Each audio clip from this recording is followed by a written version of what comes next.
कृष्णाय वासुदेवाय हरये परमात्मने प्रणतकलेशनाशाय गोविंदाय नमो नमः। हे वासुदेव नंदन परमात्मा स्वरूप भगवान श्री कृष्ण, आपको वंदन है। उन गोविंद को मेरा बारंबार नमन है। वे ही हमारे समस्त कष्टों का निवारण करते हैं, समस्त कलेशों का नाश करने वाले ऐसे श्री कृष्ण वासुदेव हरि परमात्मा और गोविंद को मेरा बारंबार नमस्कार है। ओम नमो भगवते वासुदेवाय। नमस्कार दोस्तों, आज के इस वीडियो में हम सुनेंगे मार्गशीर्ष महात्म्य के आगे की कथाएं। इससे पूर्व के वीडियो में हमने सुना भगवान श्री केशव का यदि शंख के द्वारा पूजन कर लिया जाए तब मनुष्य को कौन कौन से फल की प्राप्ति होती है। आज के इस वीडियो में हम सुनेंगे छठे अध्याय का पाठ।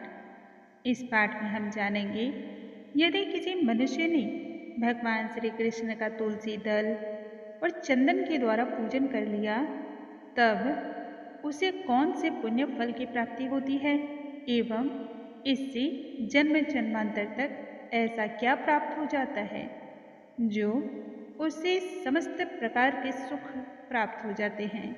बोलो भगवान श्री हरि की जय, स्वामी नारायण की जय, माता लक्ष्मी की जय। चतुर्मुख वाले ब्रह्मा जी आके फिर कहते हैं केशव से, हे प्रभु, मुझे कृपया कर आप सही सही बतलाएं, घंटा बजाने से तथा चंदन लगाने से मनुष्य को किस प्रकार के फल की प्राप्ति होती है। भगवान इसके संदर्भ में महत्व बतलाते हुए कहने लगे, यदि मनुष्य स्नान तथा पूजा के समय घंटी बजाता है तब उसे हजारों करोड़ों वर्षों तक मेरे लोक में निवास करने का सौभाग्य प्राप्त होता है तथा उसके साथ दिव्य देवियों का साथ प्राप्त होता है। घंटी सभी देवी देवताओं की समान मानी गई है, इसलिए हर संभव इसे बजाना चाहिए और इसकी ध्वनि मेरे कर्णों को अति प्रिय है, इसलिए इसे बजाने से करोड़ों यज्ञ करने का पुण्य प्राप्त हो जाता है। घंटी हमेशा ही बजानी चाहिए और विशेषकर पूजा के समय तो जरूर। इस ध्वनि से मैं सैकड़ों हजारों मनवंतरों तक प्रसन्नचित्त रहता हूँ। यदि मेरी पूजा के समय भेरी, शंख तथा घंटों की ध्वनि किया जाए तब इससे ओंकार की ध्वनि उत्पन्न होती है जो कि मनुष्यों को मोक्ष प्रदान करने वाली है। जिस व्यक्ति के घर में गरुड़ या फिर सुदर्शन चक्र की आकृति का घंटा मौजूद होता है, उस घर के तथा उस व्यक्ति के समस्त पापों को मैं दूर कर देता हूँ। यदि पूजा के समय कोई घंटी बजाता है तब उसके संपूर्ण पाप उसी क्षण नष्ट हो जाते हैं, भले ही वह सैकड़ों जन्मों के द्वारा अर्जित किए गए पाप क्यों न हों। सोते समय मेरी पूजा के साथ घंटी अवश्य ही बजानी चाहिए, इससे फल करोड़ों गुना अधिक प्राप्त होता है। कलयुग में गरुड़ पर विराजमान मेरी मूर्ति की स्थापना जो भी प्राणी करते हैं वह विष्णु धाम को प्राप्त होते हैं। यदि कोई उस मूर्ति को मेरे समक्ष किसी भी महल या घर में स्थापित कर देता है तब वह हजारों करोड़ तीर्थ तथा वहाँ पर सभी देवतागण खड़े हो जाते हैं। गरुड़ पर विराजमान मेरे स्वरूप की जो भी मनुष्य पूजा करता है तथा रात्रि में उत्तम मंगल गीत को गाता है तथा नृत्य करता है, वह अपने पितरों को नरक से सदा सदा के लिए मुक्त कर लेता है। जहाँ मेरे नाम से अंकित घंटा रखा जाता है और जहाँ मेरी मूर्ति की पूजा की जाती है, ऐसा जान लेना चाहिए कि मैं वहाँ स्वयं उपस्थित हूँ। यदि मनुष्य मेरे समक्ष धूप दीप जलाते हैं, स्नान करते, पूजा करते यह शरीर पर उपटन लगाते समय गरुड़ चिन्ह युक्त घंटा को बजाता है, तब उसे 10,000 यज्ञ तथा 10,000 गौ दान करने का पुण्य फल प्राप्त होता है। इस ध्वनि से मैं सदा ही प्रसन्न रहता हूँ। गरुड़ और चक्र से अंकित घंटा बजाने से जन्म जन्मांतर के भय नष्ट होते हैं। जिस घर में गरुड़ से अंकित घंटा मौजूद होता है, उस घर की दरिद्रता नष्ट हो जाती है। यदि कोई व्यक्ति खंभे के ऊपर घंटा धारण किए हुए उत्तम चक्र तथा मेरे प्रिय गरुड़ को स्थापित कर देता है, तो तीनों लोक मानो उसके द्वारा स्थापित हो गए हों। मनुष्य चाहे करोड़ों पापों के द्वारा दूषित क्यों न हो, लेकिन मृत्यु के समय शंख चक्र सहित उस घंटे की ध्वनि को सुन लेता है, तब यमराज के दूत वहां से निराश होकर लौट जाते हैं। इस ध्वनि से सारे दोष और पाप नष्ट होते हैं। पितर, देवतागण और रुद्र प्रसन्न हो जाते हैं।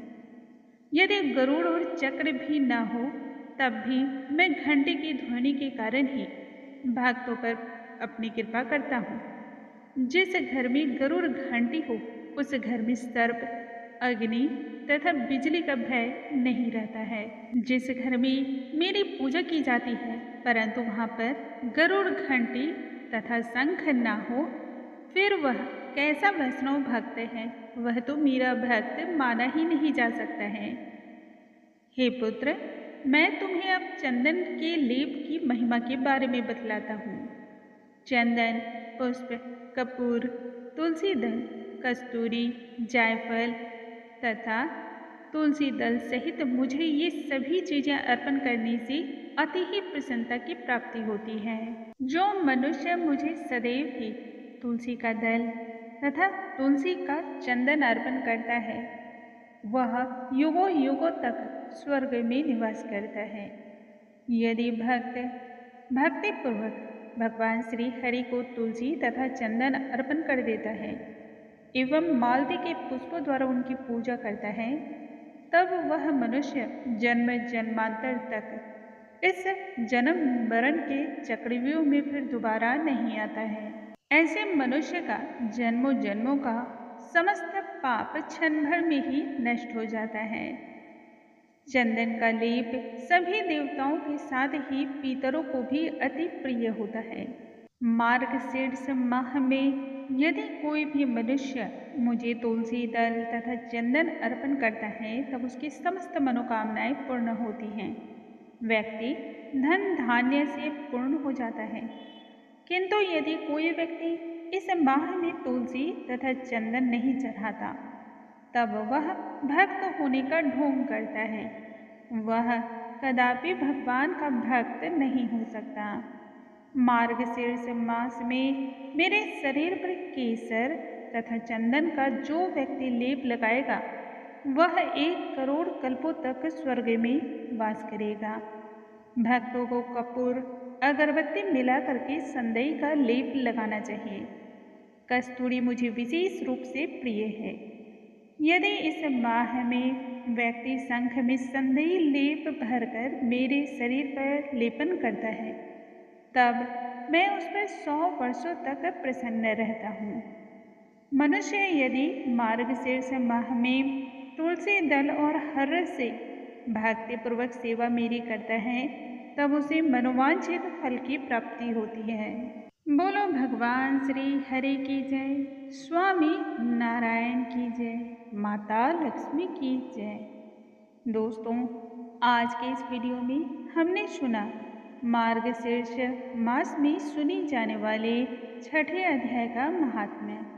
यदि आज का वीडियो आपको पसंद आया हो तो लाइक करना बिल्कुल ना भूलें। फैमिली और फ्रेंड्स में शेयर करें।